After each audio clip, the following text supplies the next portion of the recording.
be starting something new. It's going to be called Girl Talk, and these are going to be episodes that I'm doing. So this is the very first episode that I'm going to be doing, and this one has to do with relationships, and it's a wide variety of topics that I'm going to be covering, from unhealthy relationships to how to move on from a relationship and just things like that. So to start off, for episode 1 of Girl Talk, I have a few statistics over here with me, and I've written a bunch of cards down of things I want to talk to you guys about. So I'll be holding up the cards and then telling you guys like what I mean by what I've written down. So without further ado, we're just going to go ahead and jump into episode 1.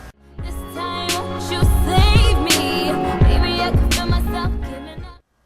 So the first thing that I'm going to show you guys is a couple statistics, and this is the first one, and it says 1 in 3 teens in the USA fall victim to verbal, sexual, physical, or emotional abuse.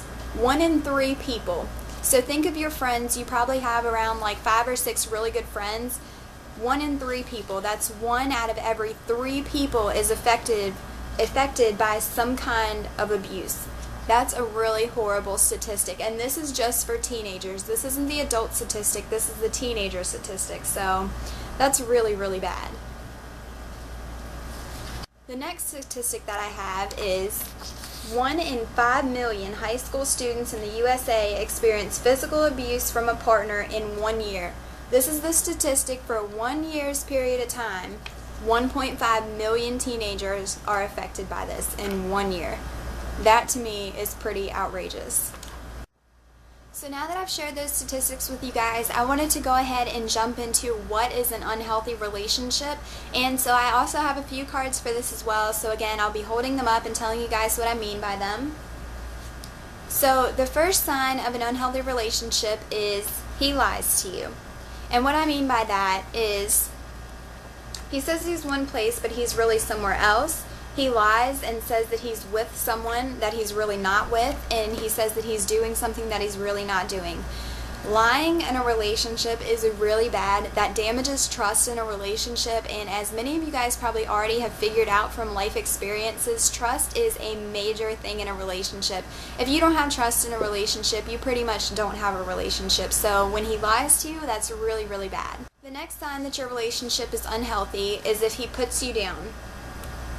And what I mean by that is he makes fun of you, he criticizes you constantly, he calls you names like a bitch and a loser. He never makes you feel good about yourself. You should never be with a guy who doesn't make you feel good about yourself, because there's always going to be guys out there who really want to be with you and who would genuinely make you happy. And you shouldn't waste your time staying with a guy who puts you down or makes you feel really bad about yourself, because that damages your self-esteem, and that's something you definitely don't want a guy to do. The next sign for an unhealthy relationship is he isolates you. And what I mean by that is anytime you leave the house, you have to tell him where you are. You kind of have to report back to him like he's your parent. He won't let you hang out with your friends, or he gets mad when you do. That's not acceptable at all. Everybody needs time to themselves. Everybody needs time to hang out with their friends. And if your guy doesn't let you hang out with your friends, or doesn't let you see your family, or doesn't let you do anything, again, like he's not your parent.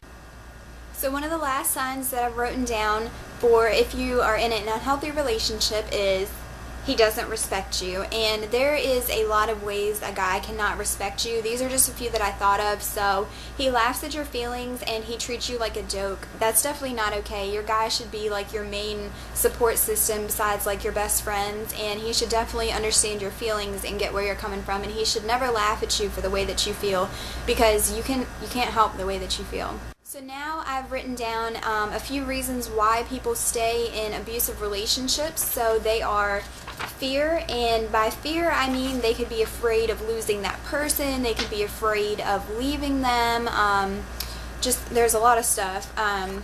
The next one is believing it's normal. You should never believe that an abusive relationship is normal, because it's definitely not, and it doesn't matter if you've been with the guy for a really long time and you've just gotten used to it. Abuse is something that you should never get used to and you should never put up with.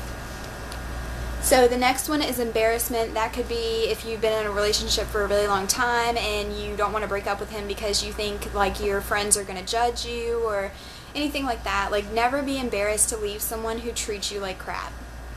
The next few are low self-esteem, love, and pressure. Again, if you love somebody, you're not going to want to leave them, and especially if they've put you down so much that you feel like you need to rely on that one person who is abusive to you, it's definitely not okay.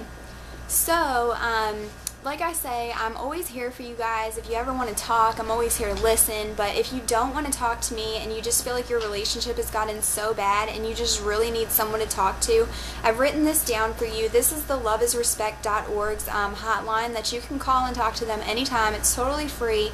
They don't monitor your calls. They don't do anything weird. It's just so that you can have like a support system. So I'm just going to hold this up for a couple seconds and you guys can go ahead and jot the number down, or there's also a text hotline too, so here it is.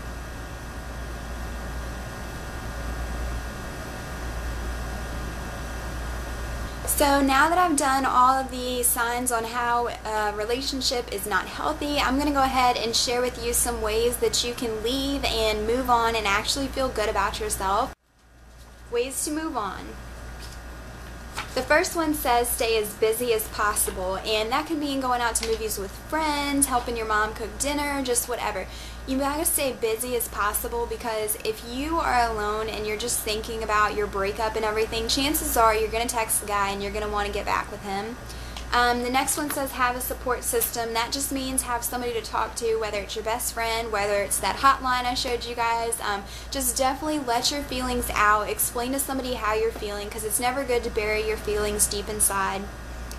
The next one says remember why you left. I think that's a really important step in a breakup, because a lot of people tend to go back to that same relationship where it wasn't working out, and just because you're thinking about him and just because he says he's sorry, or just silly little things that cause the two of you to get back together, and then the next week you guys are broken up again. So it's definitely not a good cycle to go on. I know it annoys a lot of people, and it probably annoys the people in the relationship as well. So definitely remember why you left. Consider all the reasons why you left before you think about getting back with him. And that also leads me to another topic, which is he wants you back. This happens so many times in relationships that are unhealthy. The guy you'll break up with him, he'll realize that he really misses you, that you're a really great person, and he wants you back. So here's what you need to ask yourself when a guy wants you back. So the first one says, do you really think that he'll change? And you should think about that for a really long time. Has he told you in the past that he's going to change and he never has? Chances are guys who tell you that they'll change and they never do, or they change for a week and it goes right back to the normal, that's just the guy. I hate to tell you guys, but they're never going to change. And you might as well move on and go to a guy who's actually going to love you, or stay single for a while and actually do something for yourself. Have fun, go out, you know. So the next question you should ask yourself if he wants you back is, do you want to try and make it work? That's totally up to you. Don't let the guy say, oh, we have to be together, or, you know, it has to be this way. It doesn't. But if you really want to try and make it work with him, then all means go for it. You know, I'm not here to tell you guys, like, oh, you can't go back with that guy, you know. I really want you guys to think about it before you go ahead and jump back into a relationship that's really not healthy for you. The next one says list the pros and cons, what was good about the relationship and what was bad about the relationship. And I know that sounds really silly, but when you see it written down on a piece of paper and the cons list is like this long and the pros list is like this long, it'll kind of give you a heads up, don't get back with that guy. So the next one says don't rush back into a relationship, and I think that's really true. If you break up with somebody, it was probably for a really great reason, and you shouldn't just go back to dating him the next day. A few other tips that I have for moving on from a relationship would be definitely delete him off your Facebook. I know that sounds really bad, but Facebook is the only way that people really keep in touch with each other nowadays, because everything's so technologically advanced. And you know, honestly, when you guys break up, your guy's probably going to post some stuff on his Facebook to try and get you angry and try and get you upset. So the best thing to do is just delete him off your Facebook, because it's just not healthy to have him on there, and you can always re-add him back later. The next tip that I have for leaving a relationship is stop the communication.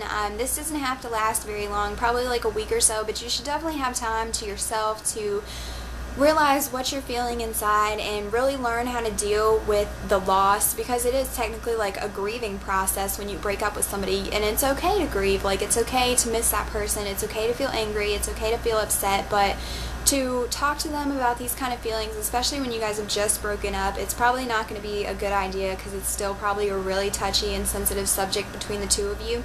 So I would definitely say that you should lean on a friend or talk to somebody about it rather than going back to the person that you were dating and talking to them about it. The next tip that I have for moving on is to go out and have fun. Remember what your favorite things to do were before you got into that relationship and go try and do those favorite things again, whether it's golfing or bowling or makeup or whatever. Just go out and have fun and really spend time getting to know yourself better and really learning how to love yourself after losing someone who loved you. I'm sorry this video was so long. I just wanted to make this to kind of tell you guys like about relationships and just kind of have like a little girl talk video. So I really hope you guys like this video. Let me know in the comments below what other kind of girl talk videos you want, because I am definitely having fun doing these for you guys. So I hope everybody is doing well, and I hope you guys had a really great weekend, and there will be more videos out later this week. So thank you guys so much for watching, and I'll see you in my next video.